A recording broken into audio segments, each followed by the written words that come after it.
What is up, everyone? I'm here to bring you a special unboxing / review for the Super7 Toho Ultimates Wave 3 1200 degree Godzilla. So let's get into it.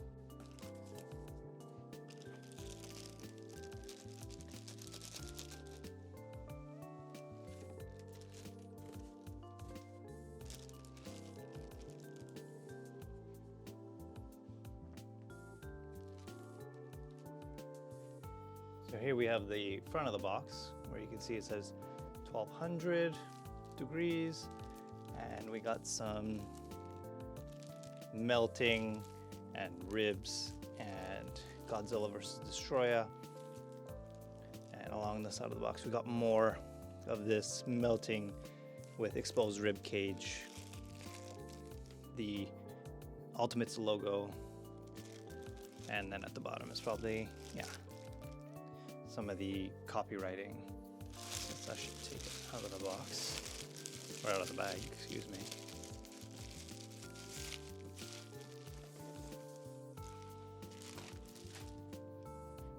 But let's see what's inside the box.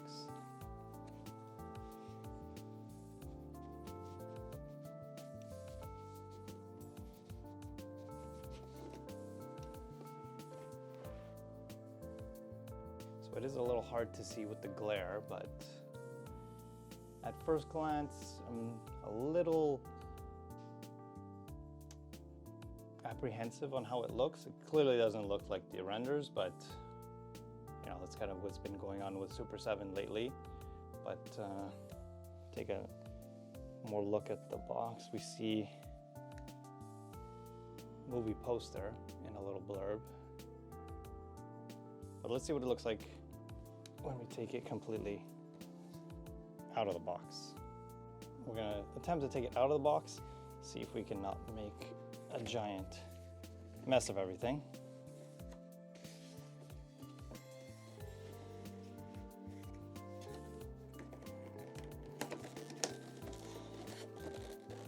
Okay, set that all aside. That's just a first look. We're gonna get him out of his little waistband and take a proper look at him. So he's got a few pieces of tape holding the clamshell together, and he also has kind of like these little elastic bits keeping things in place besides the big twist tie. So let's just undo all that and release him from his clamshell.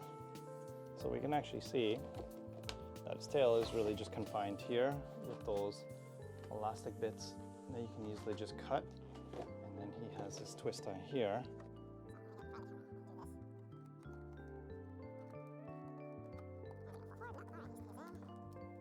All right, so let's get everything out.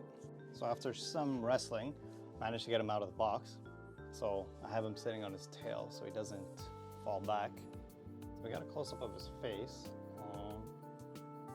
So we can kind of see how his throat and his entire side of his face is exposed. He's all melting. You have his yellow eye and more of this just melting skin effect. And as well for his dorsal plates, you have just all of it melting away. With his exposed rib cage and his shoulder. There's a better look.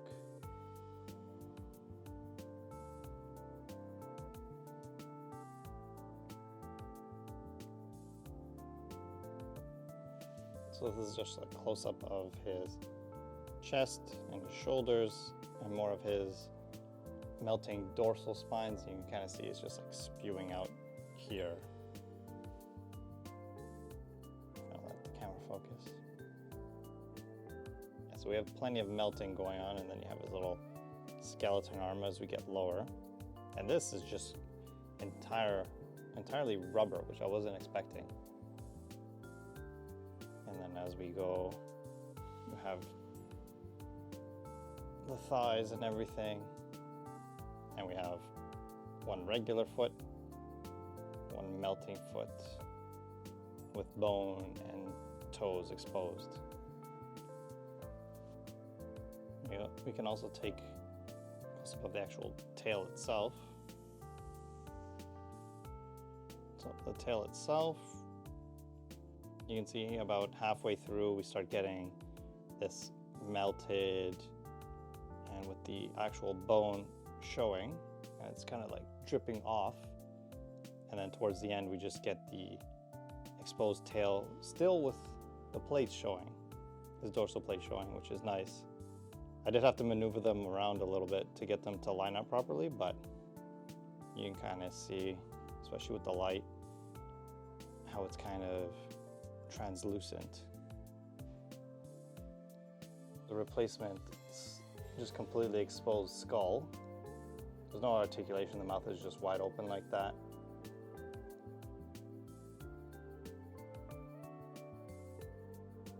It does look pretty gnarly, but we'll get that on after. So again, here's just another look at him. I was able to attach the tail. Didn't take much force, but as you can see, there is a sizable gap in between. Now, never had an experience with Super7, so maybe I did something wrong. If anybody knows what I did wrong, if I did anything wrong and wants to let me know, please feel free, because I don't know, I was trying to force it in a little bit more and it doesn't seem to really push in more. But yeah, that is a very sizable gap, but maybe that's just how Super7 rolls. I'm not really sure. So this is getting a good look at him in full view. You can kind of see everything that's going on with him. I do want to also just turn him around, get the side of more of the more skeleton side of him. Seems to be favoring the left side with the bone exposure. He is quite a hefty figure and very sizable compared to other things like SH Monster Arts or Haya. In terms of articulation, I mean, he's got swivels at the arms, not much in terms of flaring out. There is a hinge there, I can see it. I don't know if you can see it as well. But there doesn't seem to be much going on there. He does have a elbow hinge. Oh, I don't want to.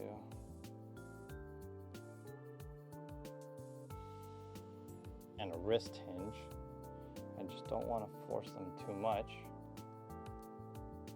Same thing for the other one. This one I'm a bit more terrified of just because of how very thin it feels. But there is a little bit of arm rocking. Got some movement.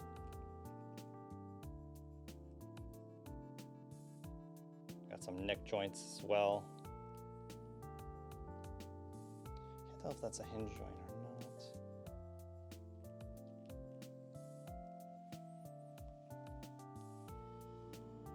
And then he's got his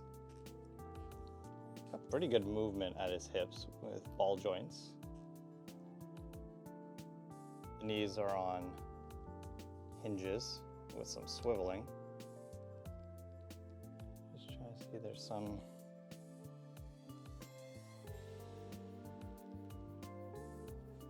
not much movement, I would say.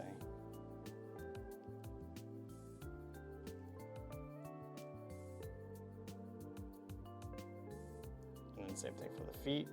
We have these hinge joints. The tail is completely articulated. A lot of ball joints in each, or hinges, I can't really tell. I'm assuming they're ball joints. Yeah, they seem like ball joints. The tail is heavy, so as you can see, because of the gap, I don't know if that's an error on my end, but it does kind of flop. But it does keep nice when just stationary or if he's sitting on it.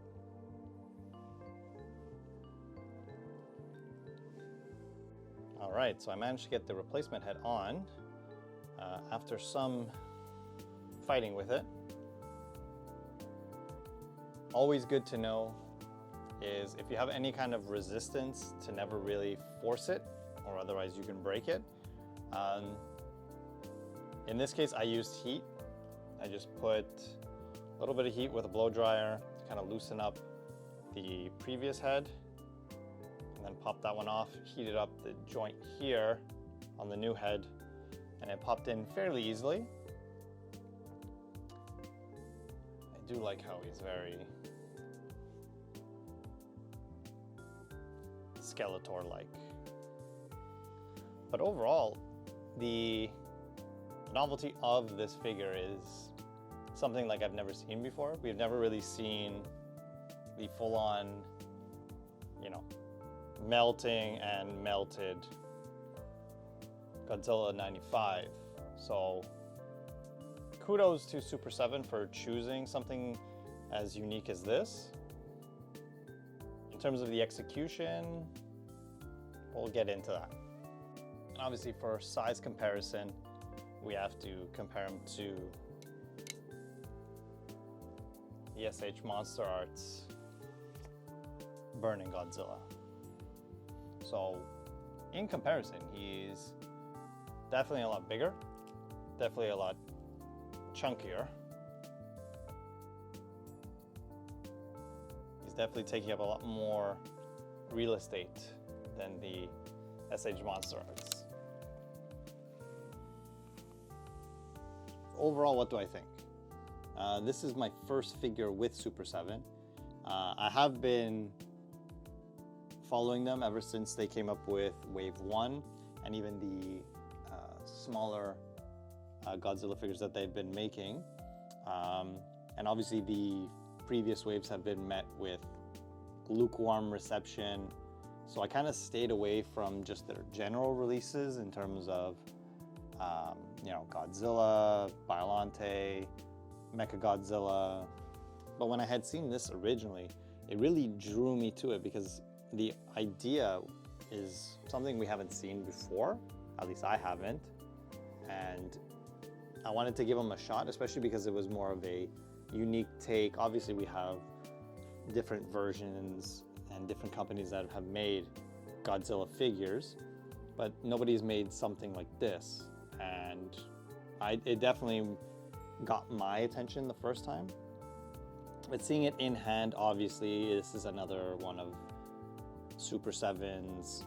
Looks better in the render, in hand, but it looks fine, but it doesn't blow me away like the renders did. You know, the paint applications are really nice. The melting effects are really nice. There is even some translucency to the skin and the dorsal plates, but again, it still kind of is missing that little extra when you consider the price point.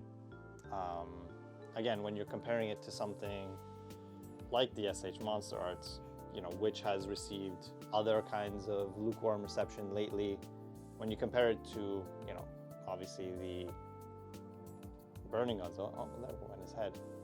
You know, this is considered one of the better releases in previous history.